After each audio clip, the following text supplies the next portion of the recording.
trying. I'm trying to do it. Jae5. How are you? I'm fine, thank you. I can't complain. Yourself? I'm alive. That's a lot for Nigerians, in case you didn't know. Just being alive is a blessing. So if you go around asking people, how are you? And they say, I'm alive, it means a big deal. It's a big deal. Just be like, wow, this person is alive. Yes. Okay. I've always wanted to ask, who did that? Jae5. Wait. Jae5. Who's that? It's up the pitch a little. Yeah, okay. Hi, a little high. I mean, don't put me on blast. I'm joking.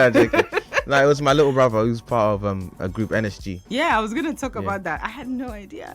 Just like, what? I spoke to them. I talked to them not too long ago. They're really great guys. I love their vibe, especially on Snapchat. They just like they're having the time of their lives. Yeah, always. That's how life should be lived, without stress. And that must have been fun. How many of them are you related to? Two of them. Two members of NSG. That's a fun household. How do your parents feel? Are they happy? Yeah, they're happy now, but obviously 5 boys, so stress. There was a time you people were the black sheep of the family. You are African, right? Yeah. You're Ghanaian. Yeah. How did that go down? The conversation about, or did you have a conversation About doing music? Yeah. It wasn't even a conversation. It was just, I'm not going uni. I'm gonna go get a job. I didn't have to explain that the job's in music, or that was it. So I'm not going uni. How did that go? Was that a fun thing? Was that I want to know the play by play. No, it's just I meant to get before dropping. I got myself in a position where I was making money. So when you've been contributing to rent and doing certain things, you have a bit more leeway than just saying, I'm not doing nothing in my life, I'm not going uni. I was already making a bit of money before that, so it was easier to slide in.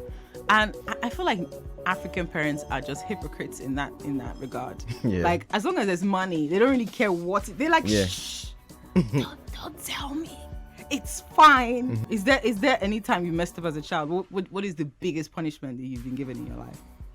The biggest punishment is a punishment that wouldn't seem big to you guys. What is it? So my parents would beat me if I did something wrong, but the one time I did something and then they were so disappointed, they just didn't punish me. It just was like for 3-4 days, they just look at me sideways. That was the worst thing. That's bad. Ever. That's crazy, because you don't know when your life is gonna end. Yeah. That was the one. Like, yeah. Can I eat this food? Will I die? You never know. That's bad. That is really, really bad. Okay. That must be fun. Nobody can have an interview with you without talking about Jae5. Yeah. Jae5 is like, whoa. And you guys, I would say, I mean, what Nigerians will understand was there was Burna Boy and Lyric. They had this synergy. It was like magical. And that's what both of you have as well. How did you find each other?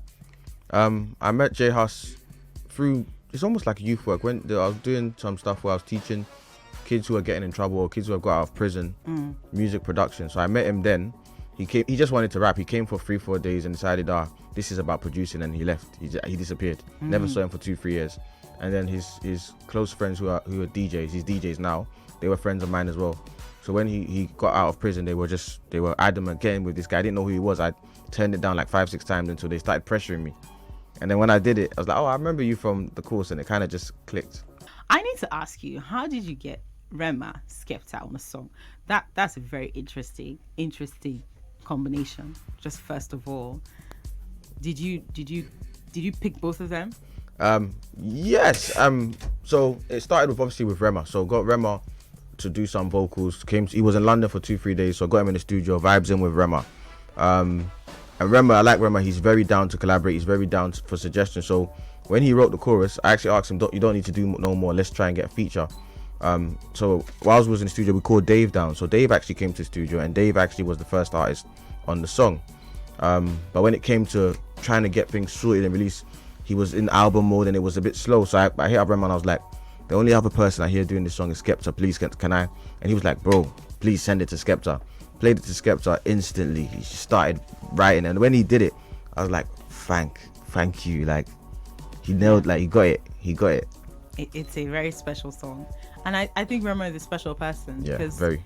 He's young, but he's much more than his age. I mean, he's very deep, even in his music. That's why I said when I listen to this song, I'm just like, yes, Jesus, hallelujah. You know, there's something that you connect with, and I think that you have a thing with picking artists like that have a deeper message, not only vibes, even Burna Boy is the Yeah. same way as well. Yeah. I mean, he's vibes, but he speaks a lot of wisdom. Yeah. And I don't know, is that something you've noticed? Is that something you do intentionally, or it just happens that way?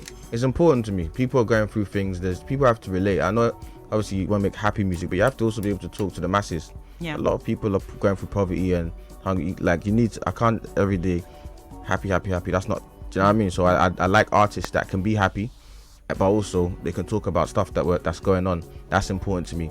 Vibe is amazing, but it's not everything. Yeah, it's Jae5 as well. Yeah. I think that's why I connect with Jae5 as well. I mean, there's a vibes, but even in the vibes, there's an honesty to the vibes. Yeah. You know, he's the first one to say I'm an ugly boy, like making. I'm just like, who is this person? And that's very interesting. Nobody says that. Everybody lies on their song, like, yeah, I got money, I got bags. And this guy comes and says I'm an ugly boy making. I'm like, yes, preach. That's we the love first ugly thing. boys. Yeah. That's the first thing that stood out to me. He was telling the truth in his lyrics. When we was in the studio, everybody was trying to look good. He was rapping about just what he was living. He wasn't trying to look any way. And even if it sounded bad or made him look bad, he was like, that's what it is. That made him stand apart from everyone straight away. And I hear he has a new album he's working on. What are you doing on there? What can you tell me? Wink, wink, wink. Nobody's listening. Honestly, his albums is nearly done, but if I'm being honest, I've been a lot less involved in this album. Okay. So because right now he's leading it, he's running it. So artists get to a point where they are more sure of what they want to sound like, and sometimes we don't agree. Like now he's confident in how he wants to be portrayed as his career. I step back to let him do it that way. Okay. Yeah.